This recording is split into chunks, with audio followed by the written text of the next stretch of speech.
अहिल्यानगर महानगरपालिकेत तक्रार केल्याचा राग आल्यानं एकावर खुनी हल्ला करण्यात आलाय। अहिल्यानगर महानगरपालिकेतील अनधिकृत बांधकामाची तक्रार मागे न घेतल्याच्या रागातून एका 57 वर्षीय व्यक्तीवर लोखंडी रॉड आणि लाकडी दांडक्यानं प्राणघातक हल्ला करण्यात आलाय। ही घटना नगर पुणे महामार्गावरील कायनेटिक चौकाजवळील सर्व्हिस रोडवर घडली आहे।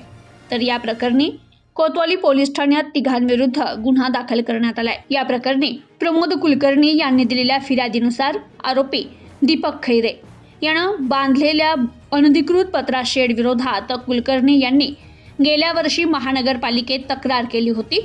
ही तक्रार मागे घेण्यासाठी खैरे त्यांच्यावर सतत दबाव टाकत होता, तर त्यांचा भाऊ सतीश यालाही जीवे मारण्याची धमकी दिली होती। या त्रासाबाबत कुलकर्णी यांनी समाज माध्यमांवर पोस्ट टाकली होती।